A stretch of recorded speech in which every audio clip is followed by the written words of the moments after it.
तो आज हम बनाएंगे कान्हा जी के लिए, लड्डू गोपाल जी के लिए खास तरह की पंजीरी, जो बहुत ही ज़्यादा पौष्टिक है और खाने में बहुत ही ज़्यादा स्वादिष्ट है। हेलो दोस्तों, मैं गीता गोयल बागड़ी किचन में आपका बहुत बहुत स्वागत करती हूँ। तो आज मैं आपके लिए लेकर आई हूँ जन्माष्टमी स्पेशल धनिया पंजीरी। एकदम नए तरीके से बनाएंगे और एकदम नए स्वाद में बनाएंगे। एक बार खा ली ना तो इसका स्वाद भूल ही नहीं पाओगे। बहुत ही ज़्यादा ये स्वादिष्ट होती है, एकदम ख़ास तरीके से आपको बनाना बताऊंगी। एक बार बनाइए, 3-4 महीने आराम से खाइए, बिल्कुल भी ख़राब नहीं होती है। तो चलिए फिर बिना देरी किए बनाते हैं। तो पंजीरी बनाने के लिए किन किन सामग्री की ज़रूरत है चलिए बताती हूँ। तो सबसे पहले मैंने यहाँ पे लिया है खड़ा साबुत धनिया। तो धनिया ना आपको साबुत लेके ही घर पे पीसना है। तो यहाँ पे मैंने 2 कटोरी जितना साबुत धनिया लिया है, 1 कटोरी जितनी चीनी ली है और यहाँ पे 1 कटोरी जितना मैंने साबुत जो गट्ट होता है ना नारियल, उसको मैंने सूखे वाले नारियल को कद्दूकस करके ले लिया है। तो इस तरीके से आपको कद्दूकस करके लेना है। थोड़ा सा मैंने यहाँ पे गोंद लिया है और यहाँ पे लिया है मैंने तरबूज के बीज। तो गोंद मैंने इस तरीके से छोटे छोटे पीस में आता है ना, वही मैंने लिया है। और यहाँ पे मैंने तरबूज के बीज लिए, आप यहाँ पे है जो खरबूजे के बीज भी ले सकते हो। थोड़े से नारियल को मैंने इस तरीके से बारीक पतले पतले स्लाइस में कट कर लिया है। थोड़ी सी किशमिश ली है और यहाँ पे मैंने 10 से 12 बादाम को छोटे छोटे टुकड़ों में कट कर लिया। आप ड्राई फ्रूट है जो यहाँ पे कोई से भी ले सकते हो। थोड़े से मैंने मखाने लिए, यहाँ पे मैंने लिया है देसी घी। तो ये भैंस का घी है, आपके पास गाय का घी हो तो और भी अच्छी बात है, क्योंकि गाय के घी से बनी हुई सामग्री कान्हा जी को बहुत ही ज़्यादा पसंद होती है। तो इस बार ना मेरे घर में भैंस का घी था, तो मैंने भैंस का घी ले लिया है। तो घी कोई सा भी हो, शुद्ध घी होना चाहिए। तो चीनी और जो धनिया ना, इसका हमें पाउडर बनाना है। तो सबसे पहले हम धनिया का पाउडर बना लेंगे। तो मेजरमेंट के लिए मैंने जैसे आपको बताया, यहाँ पे मैंने 2 कटोरी जितना धनिया लिया है, 1 कटोरी जितना चीनी ली है। तो चीनी आप 1 कटोरी से थोड़ा कम भी रख सकते हो अगर आपको मीठा कम पसंद है। तो धनिया को इस तरीके से पीस लेंगे। तो मार्केट में जो पिसा पसाया धनिया आता है ना, वो बिल्कुल भी ना लें दोस्तों, क्योंकि इनमें क्या होता है, कई बार हल्दी डाल देते हैं या फिर कुछ मसाले ऐड करके बाद में पीस देते हैं। तो आप धनिए को साबुत लेकर इस तरीके से घर पे पीसिए अगर आपको पंजीरी बनानी है। तो अब हम चीनी को भी इसी जार में डाल के अच्छे से इसका पाउडर बना लेंगे। तो चीनी की जगह अगर आप मिश्री लेना चाहते हो तो धागे वाली मिश्री को थोड़ा कट करके थोड़ा कूट के बाद में पीस लीजिए। तो आपको पाउडर इस तरीके से बना के रख लेना है। अब हम यहाँ पे गैस पे एक कढ़ाई रखेंगे और आंच को है जो मीडियम कर देंगे। यहाँ पे 2 से 3-4 चम्मच जितना हम घी ऐड करेंगे।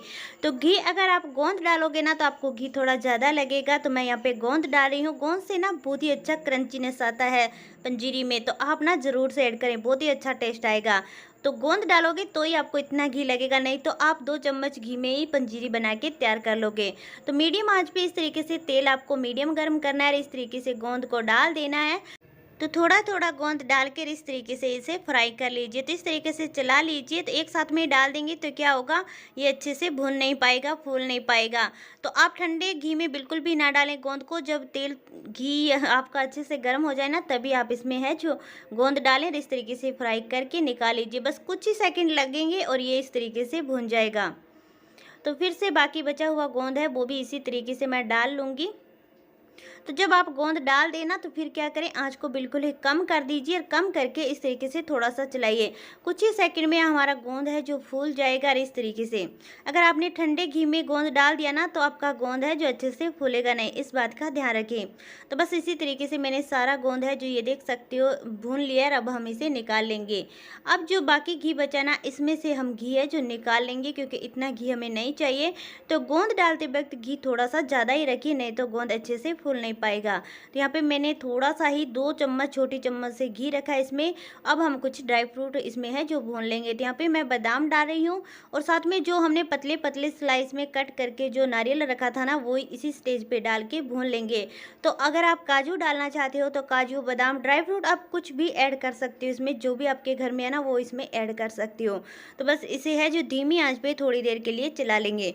तो धीमी आंच पे लगभग आपको है जो यहाँ पे 1 मिनट के लिए इन्हें चलाना है। ज़्यादा इसे नहीं भूनना है, नहीं तो क्या होगा, ये जल जाएंगे, बहुत ही जल्दी ये जलने लग जाएंगे। थोड़ा सा इस तरीके से भून के ड्राई फ्रूट डालते हैं ना तो बहुत ही अच्छा टेस्ट आता है। जो नारियल है ना वो थोड़ा सा कड़क सा और सॉफ्ट सा हो जाता है, इस तरीके से बहुत ही क्रंचीनेस आ जाता है इसमें। तो बस इस तरीके से भून के और इनको है जो निकाल लेंगे। खाने में ये बहुत ही अच्छे लगते हैं जब ड्राई फ्रूट हम इस तरीके से भून के डालते हैं। तो बस इस तरीके से भून लेंगे और निकाल लेंगे। ज़्यादा नहीं भूनना है, बस 1 मिनट के लिए इन्हें भूनना है बिल्कुल धीमी आंच पे। अब बाकी बचा हुआ घी है, इसमें हम डाल देंगे नारियल। तो नारियल को हमें कुछ सेकंड के लिए चलाना है, 1 मिनट के लिए नहीं चलाना है, नहीं तो ये क्या है जल जाएगा। तो बस इस तरीके से लगातार चलाते हुए थोड़ा सा इन्हें भून लेंगे इस तरीके से। भूनने के बाद में इनको निकाल लेंगे। तो ज़्यादा कलर चेंज ना करें, बस फटाफट से इस तरीके से भून के निकाल लीजिए। तो ड्राई फ्रूट की और नारियल की ना बहुत ही अच्छी खुशबू आ रही है किचन में। तो जब आप ये पंजीरी बनाओगे ना तो पूरे दिन भर आपके किचन में बहुत ही अच्छी खुशबू आएगी। तो बस इस तरीके से फिर से हम यहाँ पे 1 छोटी चम्मच जितना घी ऐड करेंगे। और अब बची है मखाना, तो मखानों को भी हम इसे इस तरीके से चलाते हुए है जो भून लेंगे, तो इसमें एकदम क्रंचीनेस आ जाएगा। तो बस चलाते हुए थोड़ी देर के लिए इसे भी भून लीजिए 1 मिनट के लिए।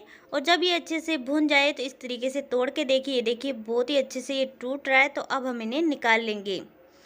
तो ऐसा नहीं करना है कि सारे ड्राई फ्रूट एक ही साथ में है जो हम इसे भून लेंगे, अलग अलग भूनना है, क्योंकि कोई ड्राई फ्रूट है जो भूनने में थोड़ा ज़्यादा टाइम लगता है, कई में थोड़ा कम लगता है।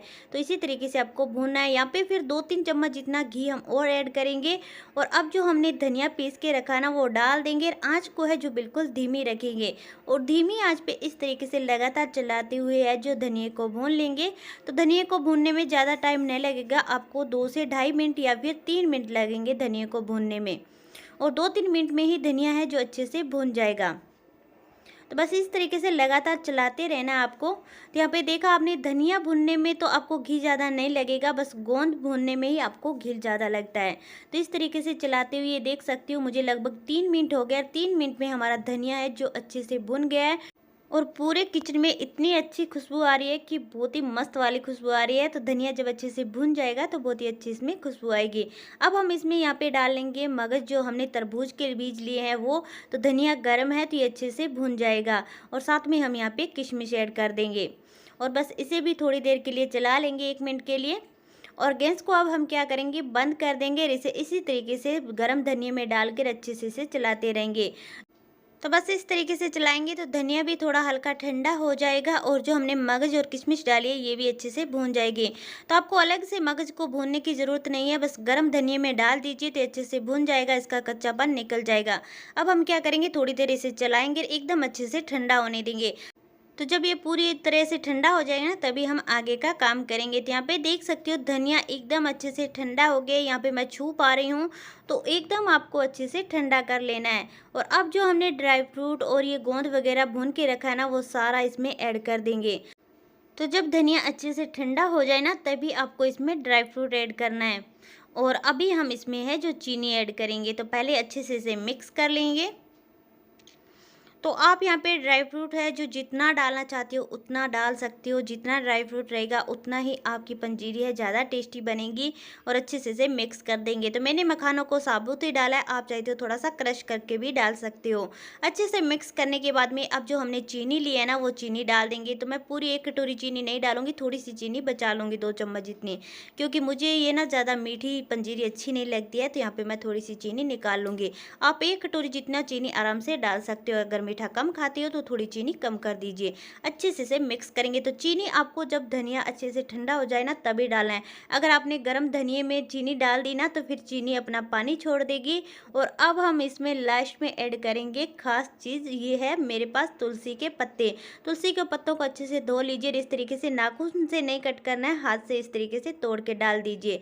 तो बड़े पीस रहेंगे तो बच्चे निकाल देंगे, तो आपको एकदम छोटे छोटे पीस इस तरीके से करके डाल देना है और अच्छे से इसे मिक्स करना है। तो कान्हा जी के लिए जब भी प्रसाद भोग बनाया जाता है तो उसमें तुलसी जरूर ऐड की जाती है, क्योंकि कान्हा जी को तुलसी अति प्रिय है। तो अब इस तरीके से बना के ठंडा होने के बाद में साफ़ सुथरे जार में भर के रख दीजिए। और बाद में क्या करिए, 1 महीने नहीं, 2 महीने नहीं, पूरे 4-5 महीने आराम से खाइए। तो ये लीजिए, हमारी धनिया पंजीरी बनकर तैयार हो गई। तो जिस तरीके से मंदिरों में प्रसाद मिलता है ना बस वही टेस्ट आएगा आपको। इस पंजीरी को आप व्रत में भी आराम से खा सकते हो। तो बना के कान्हा जी को जरूर भोग लगाइए। रेसिपी अच्छी लगी हो तो सब्सक्राइब कर दीजिए, लाइक कर दीजिए। धन्यवाद दोस्तों।